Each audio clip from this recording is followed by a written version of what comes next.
فأعوذ بالله من الشيطان الرجيم بسم الله الرحمن الرحيم محمد رسول الله والذين معه أشداء على الكفار رحماء بينهم تراهم ركعا سجدا يبتغون فضلا من الله ورضوانا سيماهم في وجوههم من أثر السجود صدق الله مولانا العظيم وقال رسول الله صلى الله تعالى عليه وسلم الخلق عيال الله وأحب الخلق إلى الله من أحسن إلى عياله وقال رسول الله صلى الله تعالى عليه وسلم ما من شيء أثقل في الميزان من حسن الخلق أو كما قال رسول الله صلى الله تعالى عليه وسلم মোহতারাম মুসল্লিয়ানে কেরাম,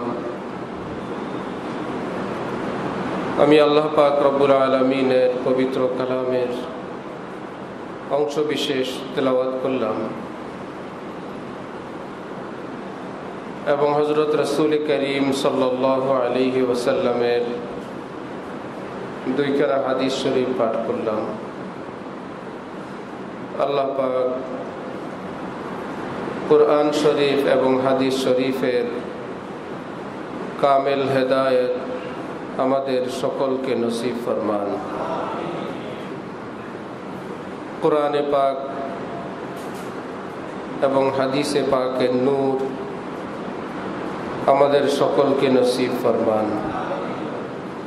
আল্লাহ পাক রব্বুল আলামিন তিনি ছিলেন, তিনি ব্যতীত তখন কেউ ছিল না, নিজে থেকেই ইচ্ছা করলেন, কারণ প্রস্তাব করারও কেউ ছিল না। তিনি নিজেই চাইলেন আমাকে কেউ চিনুক, আমাকে কেউ জানুক, আমাকে কেউ ভালোবাসুক, আমাকে কেউ আল্লাহ বলে ডাকুক, আমাকে কেউ সিজদা করুক, আমার কাছে কেউ দোয়া মুনাজাত করুক, আমার কাছে প্রার্থনা করুক, আমার কাছে ক্ষমা চাক, আমার কাছে হাত পেতে থাকুক, আমার কাছে চোখের পানি ফেলুক ইত্যাদি। তাহলে কে চাইবে? কোথায় বসে চাইবে? কি দিয়ে চাইবে? চোখে পানি ফেলবে তো চোখ দরকার, চোখের ভিতরে আবার একটু পানিও দরকার। আমার কাছে হাত পাতবে তো হাত দরকার, এক জায়গায় বসে হাত পাতবে সেই জায়গাটা দরকার। কিছু আমার কাছে বলবে তো জবান দরকার। খালি জবানের চাওয়া আমি চাই না, জবানের সঙ্গে যেন অন্তর থাকে, মন দিয়ে যেন চায়, তাহলে একটা মন দরকার। সুবহানাল্লাহ। যেভাবে তিনি চান সেভাবে আমাদেরকে সৃষ্টি করলেন। আমাকে সেজদা করবে, তাহলে সেজদার মতো করেই সৃষ্টি করলেন, যার জন্য দেহটা আমাদের সেজদার উপযোগী। আমরা দাঁড়িয়ে যাই, আমরা যখন রুকু করি কোনো কষ্ট হয় না, মনে হয় যেন রুকুর জন্য উপযোগী আমাদের বডিটা। যেখানে যা কিছু করা দরকার আমরা কষ্ট করে করতে হয় না। আল্লাহ পাক কোমরটা ওইভাবে ভাঁজ করে রাখছেন, কোমর বরাবর ভাঁজ করতে হবে। এটা কি আমরা করছি না আল্লাহ করছেন? উপর হওয়ার পর ঠিক হাতটা হাঁটু বরাবর গিয়ে ধরতে হবে, অটোমেটিকলি হাতের তালু গিয়ে হাঁটুতে গিয়ে স্পর্শ করতেছে, ওখানে হাঁটু আছে, হাঁটুতে গিয়ে আবার হাতের তালুতে গিয়ে ফিটিং হচ্ছে। এটা আগে থেকেই আল্লাহ পাক এভাবেই তৈরি করছেন। দাঁড়ানো থেকে পাটে পাটে পাটে পাটে ভাঁজে ভাঁজে যে হাঁটু এক ভাঁজ হবে, হাঁটু থেকে কোমর পর্যন্ত আরেকটা ভাঁজ হবে, কোমর থেকে মাথা পর্যন্ত আরেকটা ভাঁজ হবে। মনে হয় যেন কেচি গেটের মতো পাটে পাটে ফোল্ডিং হয়ে যাচ্ছি। এবার সেজদা করো।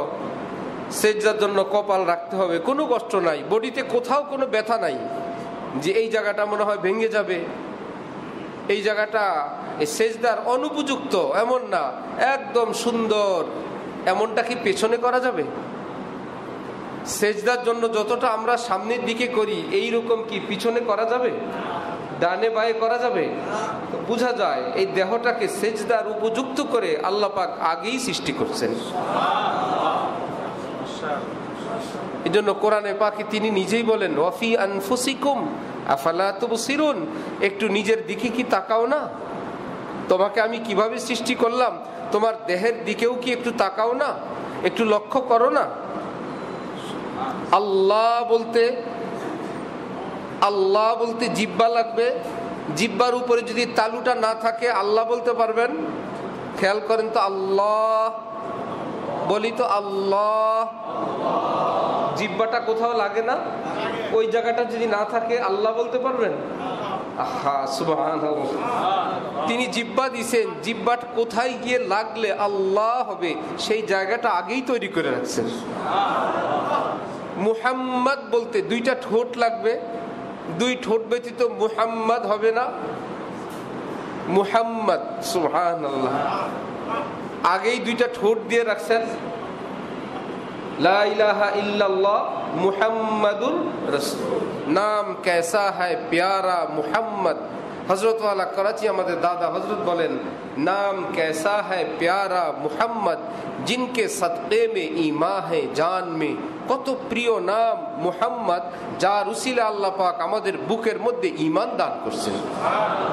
তিনি না হইলে আমরা মুমিন হইতাম না। কি প্রিয় নাম মুহাম্মদ, नाम कैसा है प्यारा मुहम्मद जिनके सदक़े में ईमान है जान में, যার উসিলা আল্লাহ পাক বুকের মধ্যে ঈমান দান করছেন। ওয়াফি আনফুসিকুম আফালা তুবসিরুন, তো তিনি চাইলেন যে আমাকে কেউ চিনুক, আমাকে কেউ ডাকুক। চোখের মধ্যে পানি আসে কোত্থেকে? এই পানি কি আমাদের চেষ্টার পানি না তিনিই দেন? সুবহানাল্লাহ। তার প্রেমিকদের জন্য তিনি উপহার দেন যে আমাকে ভালোবাসবা, চলো ভালোবাসার হাদিয়া, ভালোবাসার উপহার, চোখের পানি আমি তোমাকে উপহার দিলাম। কোন ফেরেশতার চোখের পানি নাই, ফেরেশতার ভাগ্যে চোখের পানি তার জুটবে না। এটা মানুষকে আল্লাহ পাক স্পেশাল ভাবে দান করছেন। ফেরেশতারা আফসোস করে, ওফো, জীবনে একটু কাঁদতে পারলাম না। জিবরিল আমিন আফসোস করে, চোখের পানির এত দাম, আমি যদি একটু কাঁদতে পারতাম না। এটা তোমার ভাগ্যে নাই, এটা মানুষের ভাগ্যের ব্যাপার। কোন ফেরেশতার চোখের পানি নাই, এটা মানুষের। ইয়াসু হে নাদামত কে বুঝা দেঙ্গে জাহান্নাম কো। এক বুজুর্গ বলেন, মিয়া, কোন মানুষের চোখের পানি দেখলে এটাকে তুচ্ছ তাচ্ছিল্যের দৃষ্টি দেখবা না, জানো এটা কি জিনিস? এটা অনুতাপ, অনুশোচনার চোখের পানি। এমন পাওয়ার, জাহান্নামকে নিভে দেওয়ার ক্ষমতা রাখে। জাহান্নাম নিভে দেওয়ার ক্ষমতা রাখে এই পানি মিয়া, এটা সাধারণ পানি না। ইয়াসু হে নাদামতকে বুঝা দেঙ্গে জাহান্নামকো, জাহান্নামকে নিভে দেওয়ার ক্ষমতা রাখে এই পানি। আল্লাহ পাক মুমিনের চোখে এই পানি দান করে দিয়েছেন। তাহলে এই পানি এমনি আসে না, এই পানির জন্য ছোট ছোট রগ আগেই দিয়ে রাখছেন ভিতরে, যে প্রয়োজনের সময় ওই রগগুলো দিয়ে ভিতর থেকে ভেসে ভেসে আসবে। আর আল্লাহ পাক ফেরেশতাদেরকে বলবেন, এই তো চোখে পানি দেখা যায়, আমি মাফ করে দিলাম। সুবহানাল্লাহ ওয়া বিহামদিহি। আমার শায়েখ হযরত ওয়ালা দামাত বারাকাতুহুম ঢালকানগর, তিনি বলেন যে আড়ালে আড়ালে গোপন রয়া, জি টানে কি আমার হিয়া, যে হে প্রিয় আল্লাহ, আপনি গোপনে থাইকা থাইকা বুঝি আমার এরকম টানেন। সুবহানাল্লাহ। গোপনে থাকেন কিন্তু আপনি দেখা তো দেন না, কিন্তু বসে বসে এই সমস্ত কাজ করেন। আর আপনার কার্যক্রম দেখে আমি বুঝি এগুলো আপনি গোপনে থেকে থেকে আপনি করেন। যে একদিকে আপনি চাঁদের আলো ছিটাইয়া দেন, আবার জ্যোৎস্না ছিটাইয়া দেন, গোলাপ ছিটাইয়া দেন, দিনের আলো ছিটাইয়া দেন, এইদিকে একটু ঘ্রাণ লাগায় দেন। কেউ একটু ঘ্রাণ শুকলে মনে হয় না এদিক থেকে মনে হয় কেউ গেছে। একটু আতর দিলে, কোনো স্প্রে, কোনো ধরনের পারফিউম, কোনো ভালো কোনো মানুষ মনে হয় এদিক থেকে গেছে, এমনটা মনে হয় না? উফো, কেউ গেছে। রব্বুল আলামিন বলেন, গোলাপের কাছে কি কেউ গেলে তোর মনে হয় না কেউ মনে হয় ঘ্রাণটা দিছে? সুবহানাল্লাহ। কেবল একটু আতরের গ্রান রাস্তায় পাইলেই মনে হয় কোনো মহিলা মনে হয় এদিক থেকে গেছে, মহিলাদের পারফিউম মনে হয়, ও সেই গ্রান পাইলে তুমি মহিলা পর্যন্ত পৌঁছতে পারো। উদ আতর পাইলে কোনো বুজুর্গ পীর সাহেব মনে হয় এদিক থেকে গেছেন, সেটা বুঝতে পারো। গোলাপের গ্রান পাইলে বুঝতে পারো না আমার মাওলার হাত লাগছে। এই জন্যই গোলাপের এত গ্রান। আই দিল ই শাকর খুশতার ইয়া আকে শাকর সাজাদ। এ অন্তর, খোদার কসম করে বলি, বলো তো চাঁদ বেশি সুন্দর না চাঁদের বানানেওয়ালা আল্লাহ বেশি সুন্দর? গোলাপ বেশি সুন্দর না গোলাপের বানানেওয়ালা আল্লাহ বেশি সুন্দর? ইক্ষু বেশি মিঠা না যার হাতের পরশে ইক্ষু এত মিঠা সেই মাওলার নাম বেশি মিঠা? যেদিক তাকাই যে হর ওয়ারাকে দফতরেজ বার নজরে হুশিয়ার দর নজরে হুশিয়ার, যে যার অন্তরে আল্লাহ পাক একটা দিল দান করেন, সে যেটাই দেখে সেটার ভিতরে আল্লাহর স্মৃতি সে দেখতে পায়। যে এত সুন্দর পাতা, এত সুন্দর ঘাস, এত সুন্দর ফল ফুল কেউ না, নিশ্চয়ই তিনি আমার আল্লাহ। তার সব খেলা, তার সব স্মৃতি, তার সব কিছুই তিনি গোপন থেকে থেকে এগুলো করেন। তো আমার প্রিয় মুর্শেদ হযরত ওয়ালা দামাত বারাকাতুহুম বলেন, যেন তিনি ঘরের মধ্যে লুকায়া থাইকা যে আমাদেরকে ঘরে ডাকেন যে আসবা আমার ঘরে, কিন্তু ঘরের কাছে কেমনে আসবে? ঘরের বাইরে গোলাপ ছিটাইছেন যেন আমরা গোলাপের কাছে আসি। আবার সেখানে আলো ছিটাইছেন, আলো দেখে যেন কেউ আসে। আবার সেখানে দুনিয়ার খাদ্য খাবার ছিটাইছেন, খাইতে যেন আসে। ভাই, আলো দেখলে কেউ যায়, ঘ্রাণ দেখলে কেউ যায়, খাবার দেখলে কেউ যায়। এই দুনিয়ার যা আছে সব যেন তিনি ছিটায় রাখছেন। কেউ খাবারে যায়, কেউ ঘ্রাণে যায়, কেউ ফুলে যায়, কেউ সৌন্দর্যে যায়। এগুলো কি পৃথিবীর কেউ ছিটাইছেন না আল্লাহ? যেটাই তুমি যাবা যেন তিনি ছিটায় রাখছেন। এইবার সেই মায়ায় সে মজে যায়। এবার গোপনে থেকে থেকে তিনি বলেন যে এই তো আমি রশি ফেললাম, রশি ধরবা? তুমি যদি রশি ধরো টান দিয়ে আমি আমার কাছে নিয়ে আসবো। সুবহান, খোলা দোর ল প্রেমোডোর। সুবহান আল্লাহ, আমার দুয়ার খোলা, এই যে আমার প্রেমোডোর তোমার জন্য আমি দিয়ে দিলাম। আল্লাহ বলো, আমি আল্লাহ সঙ্গে সঙ্গে জবাব দান করবো। কাউকে আমি অস্বীকার করব না যে তুমি নামাজ পড়ো নাই, তোমার ডাকে আমি জবাব দেব না। তুমি এতদিন আমার কাছে আসো নাই, আমি তোমার ডাকে উত্তর দেব না, আমি এমনটা করব না। আল্লাহ পাক আমাদেরকে আল্লাহর মহব্বতের দৌলত নসিব ফরমান। তাহলে তিনি সৃষ্টি করছেন এই পৃথিবী মজে যাওয়ার জন্য না, এই পৃথিবীতেই শেষ করার জন্য না, তিনি আমাদেরকে সৃষ্টি করছেন তার জন্য। আল্লাহ আমাদেরকে সৃষ্টি করছেন দুনিয়ার জন্য না আল্লাহর জন্য? আল্লাহর জন্য। তিনি বলছেন যাও পৃথিবীতে থাকবা, যে আমার হয়ে থাকবা। দুনিয়াতে থাকবো দুনিয়ার হয়ে না আল্লাহর হয়ে? সহজ ব্যাপার। থাকি, খাই, পড়ি, ওয়াল্লাহ আল্লাহর কসম কোনো বাধা নাই। খাইতে বাধা নাই, পড়তে বাধা নাই, বাড়িতে বাধা নাই, গাড়িতে বাধা নাই, সাজ সজ্জায় বাধা নাই, আনন্দ ফুর্তিতে বাধা নাই। হ্যাঁ, আল্লাহর সঙ্গে মহব্বতের রশি ছিঁড়ে ফেলতে বাধা, সম্পর্ক নষ্ট করতে বাধা, পাপাচারে লিপ্ত হইতে বাধা, আল্লাহকে অসন্তুষ্ট করতে বাধা। এই জন্য এক বুজুর্গ বলেন, বাজার সে গুজরা হু খরিদার নেহি হো। হে বন্ধুরা, এই দুনিয়ার বাজারে আমি থাকি, আমি দুনিয়ার খরিদ্দার না, আমি তো আল্লাহর প্রেম বাজারের খরিদ্দার। আরেক বুজুর্গ বলেন, হটো মেরি নজরু সে আমওয়াজে রঙ্গি। এই পৃথিবীর বাজারে বহু কিছু পাওয়া যায়, মাওলার সদায়ও পাওয়া যায়, লায়লার সদায়ও পাওয়া যায়। এই দুনিয়াতেই মসজিদও আছে, মন্দিরও আছে, লায়লাকেও পাওয়া যায়, মাওলাকেও পাওয়া যায়, মদও পাওয়া যায়, দুধও পাওয়া যায়, মসজিদও পাওয়া যায়, মন্দিরও পাওয়া যায়। পাওয়া যায় না? এক বুজুর্গ বলেন, হটো মেরি নজরু সে আমওয়াজে রঙ্গি। এই পৃথিবীর রং রূপ প্রদর্শনকারীরা আমার সামনে থেকে সরত। আমাকে মদের দিকে আহ্বান করবা না, আমাকে গুনার দিকে আহ্বান করবা না, নাফরমানির দিকে আমাকে আহ্বান করবা না। ইয়ে কাশতি পিয়া কে নগর যা রাহি হ্যায়।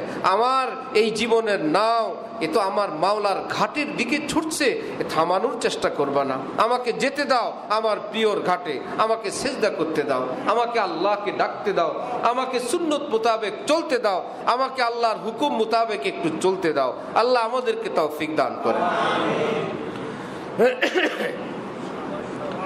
আমার ভাইয়েরা, তাহলে আমরা এই পৃথিবীতে আসছি পৃথিবীতে মজে যাওয়ার জন্য না, আল্লাহর জন্য। তিনি আবার বলছেন তাহলে একটু খাওয়া লাগবে না? খাওয়ার জন্য একটু কষ্ট করো। ইযা কুজিয়াতিস সালাত ফান্তাশিরু ফিল আরদ, নামাজ শেষ, একটু রুটি রুজির জন্য বের হও।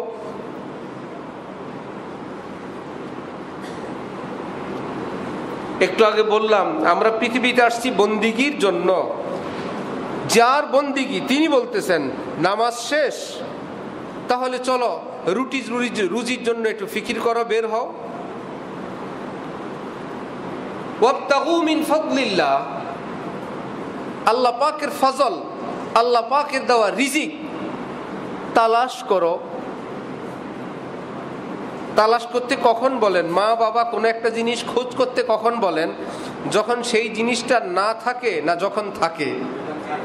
যখন থাকে। কোনো একটা জিনিস, অমুক জিনিসটা ঘরে খোঁজ করো, কখন? যখন সেই জিনিসটা ঘরে আছে তখন বলে একটু খোঁজ করো, তো আছে একটু খোঁজ করে বের করো। রব্বুল আলামিন বলে তোমার রিজিক এই জমিনে আমি দিয়ে রাখছি। বান্দার রিজিক আল্লাহ পাক এই জমিনে দিয়ে রাখছেন, বান্দাকে বলছেন একটু খোঁজ করো। ওয়াবতাগু মিন ফাদলিল্লাহ, আপনি 5 স্টার হোটেলে যাবেন, বুফে খাবেন, বললো স্যার সব দেওয়া আছে, কষ্ট করে নিয়ে খাওয়া লাগবে। বলো কি আমি বিল দিব? না স্যার, আপনি যেটা খাবেন একটু কষ্ট করে উঠে খান, কষ্ট করে খাওয়া লাগবে না? এইবার আপনি কি খাবেন সেটা আপনার ইচ্ছা। খেতে খেতে গিয়ে দেখবেন শুয়োরের মাংস আছে, অন্যান্য ধর্ম অনুসারীদের জন্য তাদের খাদ্য খাবারও আছে, সাপ আছে, আরো অন্যান্য কিছু আছে, বা এই ধরনের আমাদের কাঁকড়া তো অ্যাভেলেবেল। আমরা আমাদের ধর্মে যেগুলো জায়েজ নাই সেই খাবারও আছে। এই জন্য রব্বুল আলামিন বলেন এইটাই পৃথিবী। ওয়াবতাগু মিন ফাদলিল্লাহ, শুনো এই পৃথিবীতে অনেক কিছু আছে হালাল হারাম, যেটা ফজল, যেটা তোমার আল্লাহর অনুগ্রহ দয়া, যেটা খেলে তোমার আল্লাহ খুশি হবেন সেটা তালাশ করো। সুবহানাল্লাহ। থাকলেই খাবা না। ঘরের মধ্যে মানুষের ওষুধ আছে, গরুর ওষুধ আছে, ইঁদুরের ওষুধ আছে, যত ওষুধ আছে সব খাবে? ঘরে রাখছেন যিনি তিনি জানেন তার হিকমত। তিনি লিখেও রাখছেন বিষ, লিখে রাখছেন গরুর ওষুধ। মা বাবা বলছেন খবরদার এটা ধরবা না, এটা বিষ। তারপরেও বাচ্চা মই দিয়ে উঠে ওইটা খাবে। কি ব্যাপার, আমার কি দোষ, বাবা এটা ঘরে আনলেন কেন? বাবা শুধু আনেন নাই, বাবা ওর গায়ে বিষও লেখা রাখছেন। বাবা শুধু আনেন নাই, বাবা এটার নাম নিয়ে নিষিদ্ধ করে রাখছেন। বাবা শুধু আনেন নাই, বাবার অবর্তমানে মা কি দিয়ে আবার চিহ্নিত করে রাখছেন, খবরদার এটা আমার বাচ্চাদের খাবারের জন্য না, এটা পোকামাকড় কীটনাশক ধ্বংসের জন্য, এটা ইঁদুর মারার জন্য, এটা আমার ঘর এবং সংসার বাড়ি পরিচালনার জন্য, এটা একটা প্রয়োজনীয় জিনিস, এটা বাচ্চাদের খাবার না। এই দেশ, এই রাষ্ট্র, এই বাড়ি পরিচালনার জন্য অনেক কিছুই লাগে। শাবল লাগে, কুড়াল লাগে, কোদাল লাগে, দা লাগে, বটি লাগে, এটার কাজ আছে না? ছুরি লাগে, এই জন্য কি এটাকে অপব্যবহার করবেন? ঠিক এই পৃথিবীকে সুষ্ঠু পরিচালনার জন্য রব্বুল আলামিন বলেন এখানে অনেক কিছুই আছে, খবরদার নামাজ শেষ ওয়াবতাগু মিন ফাদলিল্লাহ। আলেম ওলামাদের কর্তৃক, নায়েব রাসূলদের কর্তৃক, নবীদের কর্তৃক আমি তোমাদেরকে যেগুলো খেতে বললাম কোরআন শরীফে, উহিল্লা লাকুমুত তাইয়্যিবাত, আল্লাহ পাক বলেন যত হালাল, সুস্বাদু, স্বাস্থ্যকর, সম্মানজনক, খুশবুদার আমি আল্লাহ সব তোমাদের জন্য হালাল করে দিছি। এই পৃথিবীতে যত খুশবুদার, স্বাস্থ্যকর, সম্মানজনক, ভালো জিনিস সব হালাল, যত অস্বাস্থ্যকর, পচা, ক্ষতিকর সব হারাম। ওয়াহুররিমা আলাইকুমুল খাবাইস, যেগুলো হারাম সেগুলো সব ক্ষতিকর। মদ খাওয়া হালাল না হারাম? এত আধুনিক পৃথিবীতে স্বাস্থ্যসম্মত কোনো মদ এখনো বের হয় নাই। কারণ এটার উপর কিসের সিল? হারামের সিল। এটাকে আর স্বাস্থ্যসম্মত বানানোর কোনো উপায় নাই। আল্লাহ পাক এটার উপরে হারামের সিল দিছেন। দেখেন না, সিগারেট এত বড় বড় কোম্পানি বানায়, কিন্তু তারপরে পাশে কি লিখতে হয়? কি? ধূমপান স্বাস্থ্যের জন্য। কেন বাবা? ক্ষতি ছাড়া ভালোটা বানান, একটু ভালোটা বানান। এটা যেরকম যত ভালো বানান ওই স্বাস্থ্যের জন্য ক্ষতিকর লিখতে হয়, ঠিক ওই মদ এটা যত উন্নত কোম্পানি পৃথিবীতে তৈরি করুক, এটা বলতে হবে এটা স্বাস্থ্যের জন্য ক্ষতিকর। আল্লাহ এটার উপর হারাম লাগাই দিচ্ছেন। এই জন্য এক বুজুর্গ বলেন যে নবীজি কি রব্বুল আলামিন যে হারাম বলে দিবেন যেই জিনিস, মুসলমানকে হারাম ঘোষণা দিয়ে দিবেন যেই জিনিস, বুঝতে হবে এটা ক্ষতিকর। আল্লাহ তাহলে এই পৃথিবী আল্লাহ পাক আমাদেরকে বলছেন, ঠিক আছে বন্দিগির জন্য সৃষ্টি করলাম, তো নামাজ তো পড়লা, জোহরের নামাজ তো বহুদূর, একটু রিজিক তালাশ করো। হালাল ভাবে রিজিক তালাশ করছে। রব্বুল আলামিন পুরাটা টাইম বান্দার ইবাদতের মধ্যে হিসাব করে নিছেন। সে করলো রুজি তালাশ, আল্লাহ পাক নিলেন এটাকে ইবাদত। সে করলো চাকরি, আল্লাহ পাক লিখলেন ইবাদত। এক ভদ্রলোক কোন মালিকের চাকরি করেন, আমার শায়েখের নিকট সে ফোন করছে যে আমাদের কাস্টমার খুব হালকা আসে, ব্যবসাটাই এমন, অনেক পরে পরে দীর্ঘ সময় পরে দিনে 2-4-10 বার কাস্টমার আসে। আমি পুরাটা টাইম ফাঁকা থাকি, আমি কি অফিসে বসে আমার কোম্পানির শোরুমে বসে তেলাওয়াত করতে পারবো? শুনতেছেন? তিনি বললেন না।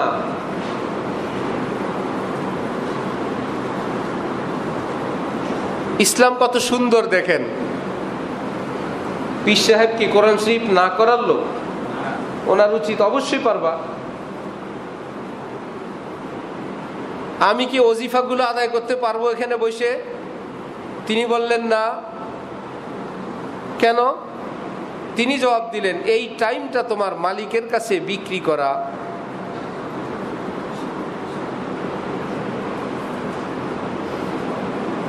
যেই টাইমটা অফিসের কর্মচারীর মালিকের সঙ্গে এতটা থেকে এতটার ডিউটি, এই টাইমটা কি কর্মচারীর নিজের না মালিকের?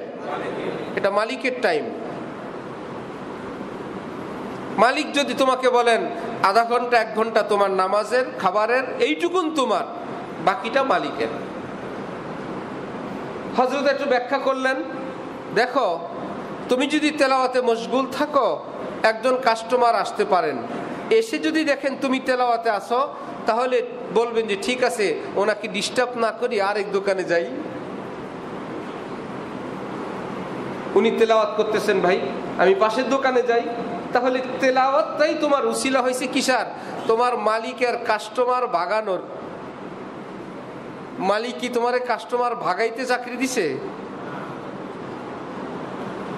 তুমি চোখ বন্ধ করে জিকির করতেছ, একজন লোক এসে ভাববেন বেচারা জিকিরে মশগুল, ঠিক আছে ওনাকে ডিস্টার্ব না করি, আরেক দোকানে যাই। গভীর জ্ঞানী মানুষ যারা হয়, এই জন্য আলেম দরকার। আমাদের কাছে যদি জিজ্ঞাসা করতাম, করতে হইলো, আমরা কি দিতাম না ফতোয়া দিয়ে যে ফাঁক দেয়া প্রত্যেকদিন 10 পারা তেলাওয়াত করে দিয়ে, চাকরিও হইলো মাশাআল্লাহ, 3 দিনে 1 খতম কোরআন শরীফও হইলো, ভালো, খুব ভালো চাকরি পাইছেন। যেমন অনেক মানুষ বয়ানে বসে জিকির করে,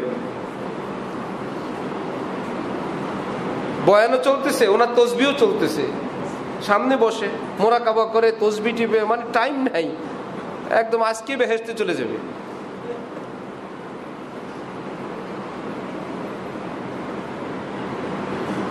এটা মালিকের টাইম, এখানে তোমার জিকির না। তোমার যখন ছুটি হবে সেই টাইমে জিকির করবা। সেই টাইমে তেলাওয়াত করবা। এবার যে সে বসে আছে, মালিক পুরাটা টাইমের বেতন দিবে না তার। এবার সে যখন খাবে, এটা মালিকের অনুমোদিত টাইম, ঠিক আছে তুমি খাও, তুমি অজু ইস্তিনজা করো, তুমি নামাজ পড়ো, এটা মালিকের অনুমোদিত টাইম। মালিক তার পুরোটা টাইমের বেতন দিবে। ঠিক রব্বুল আলামিনের পক্ষ থেকে যে হে বান্দা, তোমার পুরাটা টাইম 24 ঘন্টাই তো আমার। সুবহানাল্লাহ। আমরা আল্লাহর বান্দা কি সকাল 8টা থেকে বিকাল 4টা না 24 ঘন্টা? তিনি দয়া করে আমাদেরকে বলছেন, ওকে আমি পারমিশন দিলাম, কিছু সময় ঘুমাও, কিছু সময় খাও, কিছু সময় স্ত্রীর সঙ্গে কাটাও, কিছু সময় সন্তানের সঙ্গে কাটাও, কিছু সময় তুমি নিজে একটু আরাম করো, দুপুরে একটু আরাম করো। সবটাকে আমি আল্লাহ আমার বন্দিগির খাতায় উঠাই দিলাম। কিন্তু খবরদার, যেই কাজ আমার বন্দিগির বিপরীত সেটা যদি হয়, সেটার বেতন তো পাবা না, চাকরিও থাকবে না। যেটা আমার সঙ্গে সম্পর্ক নষ্ট করে, সেটার বেতন তো পাবে না, পরিস্থিতি খারাপ হলে চাকরিও থাকবে না। এই জন্য মাকসাদে হায়াত, আমি আপনি পৃথিবীতে কেন আসলাম, এটা স্থির হওয়া দরকার, এটা জানা দরকার। তখন আমার আপনার জীবনটা সহজ হয়ে যাবে, তখন ইবাদতটা আসান হয়ে যাবে। আর যদি মনে হয় আসছি পৃথিবীতে, সবাই বাড়ি করতেছে, গাড়ি করছে, ব্যবসা করতেছে, আর এই হুজুরদের ইবাদত বন্দেগী ডিস্টার্ব, আমার তো মনে হয় সেটা ডিস্টার্ব। এত হুজুরগিরি করলে আমি টাকা কামাবো কখন, ব্যবসা করব কখন, বড় লোক হবো কখন? মনে হয় যেন এই আলেম ওলামাদের নসিহতটা তার জীবনের জন্য ডিস্টার্ব। আমার ভাই, মাকসাদে হায়াত যখন স্থির হবে না, আমি আসছি তো কিছু বন্দিগি করার জন্য, এটা তো আমার মেইন কাজ। ব্যবসা বাণিজ্য চাকরি এটা আমার পার্ট টাইম। কি ভাইরা, দুনিয়াতে আসছি কি ব্যবসা বাণিজ্য করতে না ইবাদত করতে? ইবাদত করতে। হ্যাঁ, সে ইবাদতটা মসজিদে বসে বসেই করা লাগবে না, সেটা অফিসে গিয়েও করা যাবে। আল্লাহ পাকের হুকুম মোতাবেক যদি অফিসে থাকি, ব্যবসা করি, ওজনটা ঠিক মতো দেই, মিথ্যাটা না বলি, প্রতারণা না করি, ধোকা না দেই, বাহ্যিকভাবে আমি ওজন করতেছি, বাহ্যিকভাবে দাম দস্তুর করতেছি, শুনতে শোনা যায় হাতে তসবি নাই, মাথায় পাগড়ি নাই, এমনি ব্যবসা করতেছি। আল্লাহর কসম করে বললাম, এই ব্যবসায়ী যতক্ষণ ব্যবসার মধ্যে আছে, পুরোটা টাইম আল্লাহ পাক ইবাদতের মধ্যেই লিখতে থাকবেন। তাহলে আসছিল দুনিয়াতে ইবাদত করতে, সে ইবাদতে আছে না? স্ত্রীর সঙ্গে সময় দিচ্ছে, ওফো আসছিলাম দুনিয়াতে ইবাদতে, সময়টা তো নষ্ট হইল। হাকিমুল উম্মত মাওলানা আশরাফ আলী থানভী বলেন, নিজের স্ত্রীর সঙ্গে কিছু সময় হাসি ফুর্তিতে একটু সময় কাটানো, একটু গল্প গুজব করা, হাজার হাজার রাকাত নফল নামাজের চেয়ে উত্তম আমল। তাহলে স্ত্রীর সঙ্গে একটু সময় দিয়ে আফসোস করা লাগবে, ভাই ভাই তোমার সঙ্গে সময় দেওয়ার টাইম নাই, দুনিয়াতে আসছি ইবাদত করার জন্য, আমি মসজিদে চলে যাই, এটা করা লাগবে না? স্ত্রীর কাছে থাকা যাবে? থাকা যাবে। এবার বাচ্চাদের জন্য, ওফো বাচ্চাদের জন্য বাজারে যাও, ওষুধ আনো, জামা কাপড় কিনো, এই নিয়ে টেনশন। আসছিলাম দুনিয়া ইবাদত করার জন্য, বাচ্চাদের খেদমত করতে করতে আমার জীবনটা শেষ। তাহলে খোঁজ নিয়ে জানা গেল, ওফো বাচ্চাদের ওষুধ আনা, চিকিৎসা করা, জামা কাপড় খরিদ, তাদেরকে মাদ্রাসায় দেওয়া আনা, আমার সবটাই তো ইবাদত।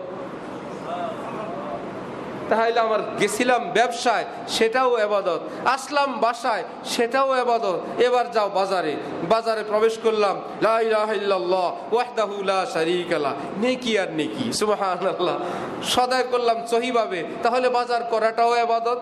এইবার আজান হইল, নামাজ ইবাদত। তাহলে 24 ঘন্টা যদি তসবিহ হাতে নাও থাকে, পাগড়ি মাথায় নাও থাকে, যদি আমি আপনি শুধুমাত্র আমার সীমালঙ্ঘন না হয়, নাফরমানি না হয়, গুনাহ না হয়, কর্মটা নাফরমানির এবং গুনার না হয়, এইটুকুন খেয়াল করে যদি থাকতে পারি, তো স্বাভাবিক জীবনযাপন, সুন্দর জীবনযাপন ইনশাআল্লাহ সেভাবেও যদি কাটাই, সেটা কি স্বাভাবিক জীবন না ইবাদতের জীবন?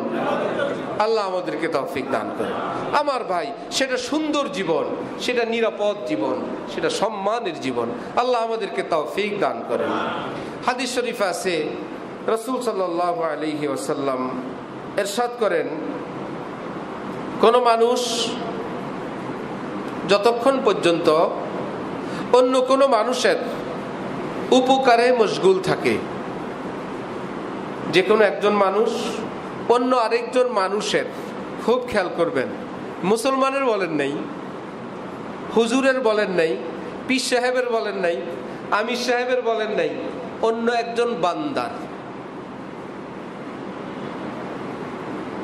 একজন বান্দা যখন অপর বান্দার নুসরতে, খেদমতে, উপকারে মশগুল থাকে, ব্যস্ত থাকে, নবীজি বলেন যতক্ষণ পর্যন্ত সে অপরকে নিয়ে ব্যস্ত থাকে, স্বয়ং আল্লাহ তার উপকারে তিনি মশগুল থাকেন। যে তুমি আমার বান্দার উপকারে ব্যস্ত, আমি তোমার নুসরতে, আমি আল্লাহ মশগুল থাকলাম। এই জন্য মানব সেবা ইসলামে একটা মস্ত বড় খেদমত। আল্লাহু ফি আউনি আবদিহি মা কানাল আবদু ফি আউনি আখিহি। আপনারা খুব ভালোভাবে জানেন আমাদের দেশের বিশাল একটা অঞ্চল হঠাৎ করে তারা পানিতে ডুবে গেছে। এই দৃশ্য চোখে দেখার মতো না। যে পানিতে ডুবে এটা আমরা দেখছি, শুনছি, কিন্তু বিদ্যুতের পিলারের ট্রান্সফরমার বরাবর পানিতে ডুবে যাওয়া, একটা বিদ্যুতের পিলারের ট্রান্সফরমার কত উঁচু, যে একটা ঘরের টিনের চালটা কোনো রকম দেখা যায় বা কতগুলো দেখা যায় না। নিজেদের গবাদি পশুগুলো কিভাবে ভাসতেছে, সে মানুষগুলোর জীবনটা কেমন, প্রতিটা ঘন্টা, প্রতিটা মুহূর্ত, সেটা পৃথিবীর কোনো ভাষায় ব্যক্ত করা কোনো মানুষের জন্য সম্ভব না। আমরা আমাদের জায়গা থেকে যতটুকু সংবাদ নেওয়ার চেষ্টা করছি, সেখানে যাতায়াত করার মতন অ্যাভেলেবেল ব্যবস্থা এখন আর নাই। আল্লাহ পাকের মেহেরবানিতে এইটুকুন মনুষ্যত্ব, মানবতা আমাদের দেশের মানুষের আল্লাহ রাখছেন। যখনই যেখানে এইরকম কোনো বিপদ আসছে, সেখানে গিয়ে দেখা গেছে যে আমাদের দেশের সামর্থ্যবানরা, এমনকি একদম গরিব মানুষরা, তাদের সামর্থ্য মতো এত খেদমত করছেন, সে এলাকার মানুষরা কল্পনা করে নাই যে তাদের হাতে এই পরিমাণ সেবা এবং খেদমত পৌঁছবে। আলহামদুলিল্লাহ।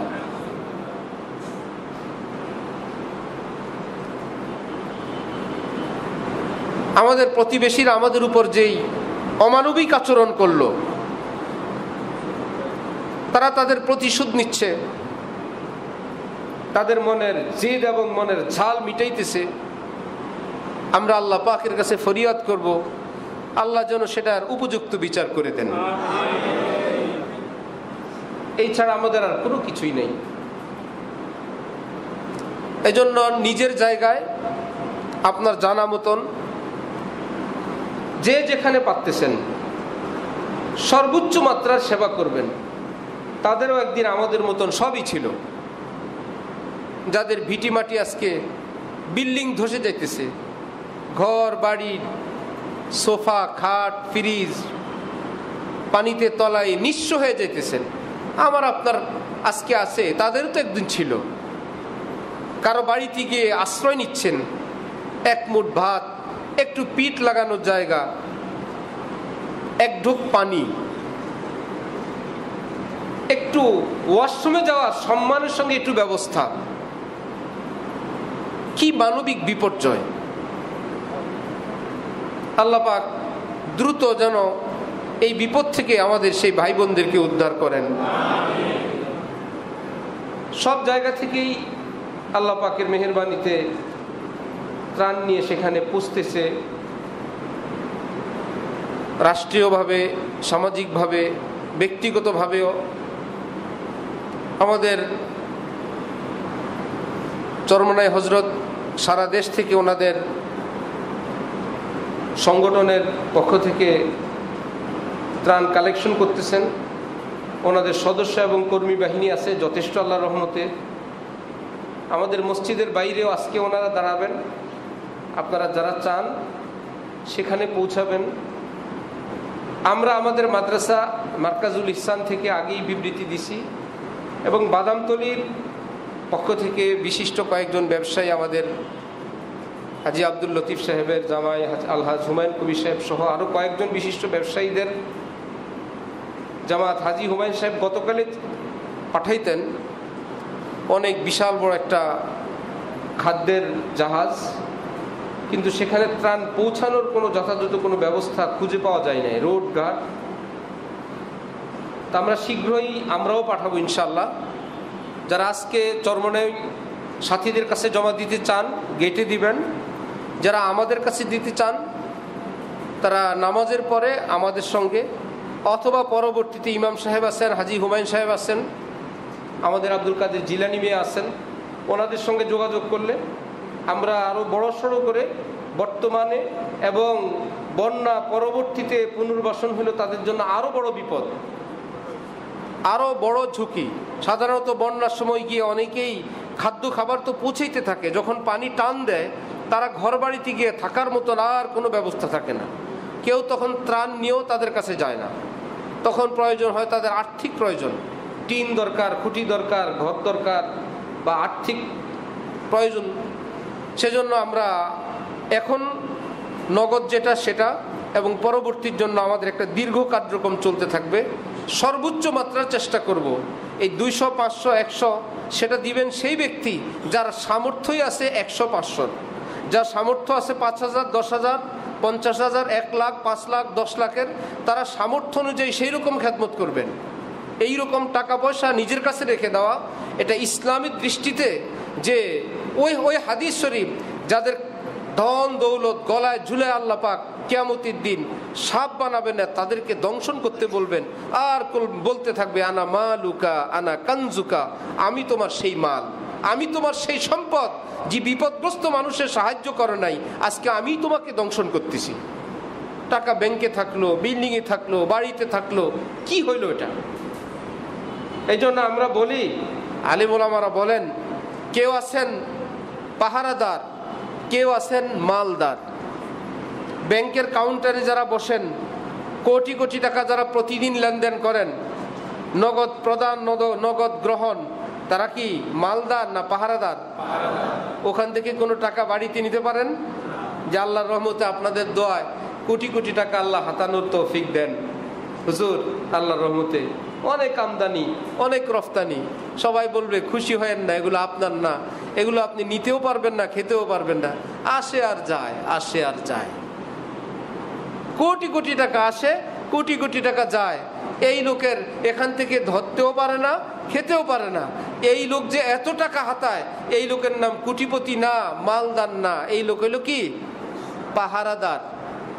কিছু বড় লোক আছে, এই তো আসছে 10 কোটি টাকার পেমেন্ট, 5 কোটি টাকার পেমেন্ট, 2 কোটির পেমেন্ট, 20 লাখের পেমেন্ট, এই তো আবার যাচ্ছে, আবার আসতেছে 5 কোটি, দিতে হচ্ছে 6 কোটি, 1 কোটি ঋণ করে।